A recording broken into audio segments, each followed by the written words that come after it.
तो आइए अब हम पढ़ते हैं ससेप्टिबिलिटी ऑफ अ मैग्नेट क्या होता है। ससेप्टिबिलिटी मतलब क्या होता है।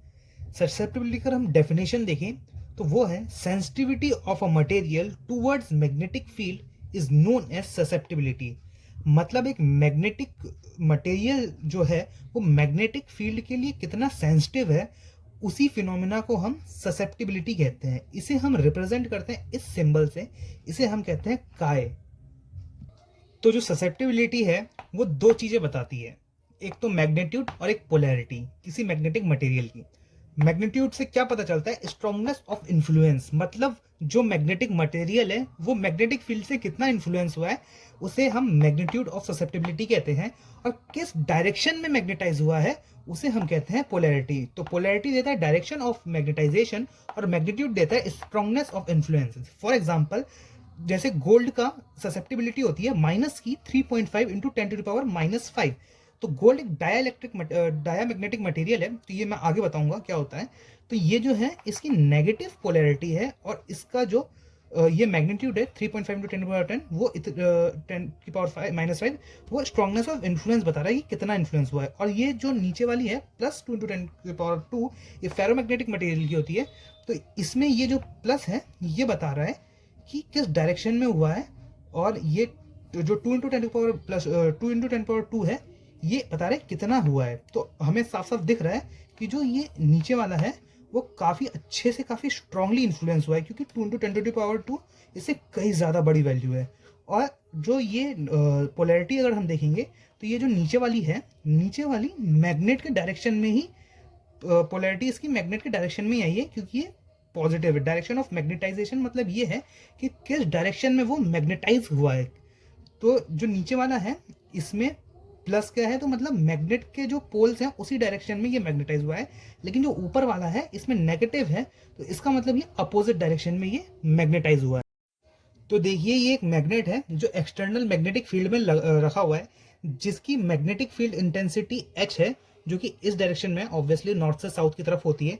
और इसको हम मैग्नेटाइज कर रहे हैं, जिसका मैग्नेटाइजेशन M है। मैग्नेटाइजेशन मतलब क्या होता है, मैग्नेटाइजेशन मतलब होता है magnetic dipole movement per unit volume. मतलब कि इस मैग्नेट के पर यूनिट वॉल्यूम में कितना मैग्नेटिक डाइपोल मूवमेंट है, इसे हम मैग्नेटाइजेशन कहते हैं। तो जो मैग्नेटाइजेशन होता है वो डायरेक्टली प्रोपोर्शनल होता है H के मैग्नेटिक फील्ड इंटेंसिटी के। अगर मैं सीधे भाषा में कहूँ मैग्नेटाइजेशन क्या होता है, मतलब किसी मटेरियल को वो कितना मैग्नेट बन चुका है वो उसे मैग्नेटाइजेशन कहते हैं। तो मैग्नेटाइजेशन जो होता है M वो डायरेक्टली प्रोपोर्शनल होता है H के।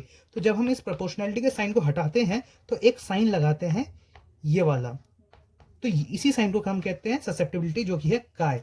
तो इससे काय का फॉर्मूला निकल आता है हमारे पास M divided by H, magnetisation per unit magnetic flux. Now see there are two materials A and B, and you can easily see that the material A has high magnitude than material B. जो material A के जो magnetic dipole moments हैं इनका magnitude ज़्यादा है material B के dipole moment के magnitude से। तो ये जो होगा वो high magnetization होगा इसका, और इसका क्या होगा, low magnetization होगा। ठीक है, इसके वजह से इसकी जो ससेप्टिबिलिटी होगी वो ऑब्वियसली ज़्यादा होगी, इसकी ससेप्टिबिलिटी जो होगी वो कम होगी। ठीक है, तो जैसे कि आपने देखा जो मटेरियल ए था उसका मैग्नेटाइजेशन ज़्यादा था और मटेरियल बी का मैग्नेटाइजेशन कम था। तो उसके वजह से जो मटेरियल ए होगा उसकी जो ससेप्टिबिलिटी वो ज़्यादा होगी। तो due to higher the susceptibility higher the sensitivity, अगर ससेप्टिबिलिटी ज़्यादा है तो उसकी sensitivity towards the magnetic field या मैग्नेटिक फ्लक्स जो होगी वो ज़्यादा होगी। एंड हायर द मैग्नेटाइजेशन, यानी मैग्नेटाइजेशन भी ज़्यादा होगा, और स्ट्रॉन्गर द मैग्नेट, वो मैग्नेट उतना ही स्ट्रॉन्ग होगा। अब देखिए जो मटेरियल ए है इसकी जो डाइपोल मूवमेंट है इसका वो अपोजिट डायरेक्शन है मैग्नेटिक फील्ड इंटेंसिटी के H के। ठीक है, ये मैग्नेटिक फील्ड इंटेंसिटी H है वो नॉर्थ से साउथ इस डायरेक्शन में है, लेकिन जबकि जो इसका डाइपोल मूवमेंट है वो अपोजिट डायरेक्शन में है। तो जो इसका मैग्नेटाइजेशन होगा वो अपोजिट डायरेक्शन में होगा मैग्नेटिक फील्ड इंटेंसिटी H के, है ना। तो इसकी जो ससेप्टिबिलिटी आएगी वो नेगेटिव आएगी, और इस केस में इसका जो मैग्नेटाइजेशन है वो H के डायरेक्शन में ही होगा, मैग्नेटिक फील्ड इंटेंसिटी के डायरेक्शन में होगा, क्योंकि ये देखिए इसके डाइपोल मूवमेंट उसी डायरेक्शन में अलाइन है।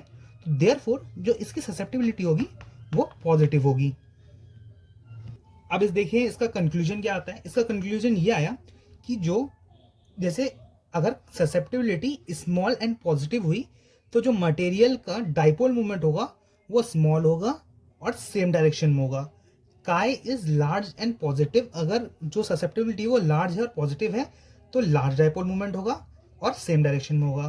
तो इससे ये पता चल जाएगा कि जो मैग्नेट, ये वाला मैग्नेट है वो ज़्यादा स्ट्रांग होगा इस वाले मैग्नेट।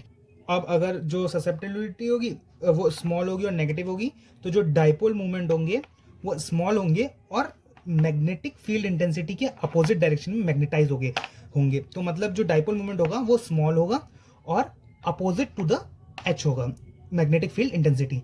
सिमिलरली अगर जो ससेप्टिबिलिटी होगी वो लार्ज होगी और नेगेटिव डायरेक्शन में होगी, लार्ज होगी और नेगेटिव होगी, तो इसका मतलब ये हुआ कि जो डाइपोल मूवमेंट का मैग्नीट्यूड होगा वो ज़्यादा होगा और जो इसका डाइपोल मूवमेंट होगा वो एच के उल्टे डायरेक्शन में होगा।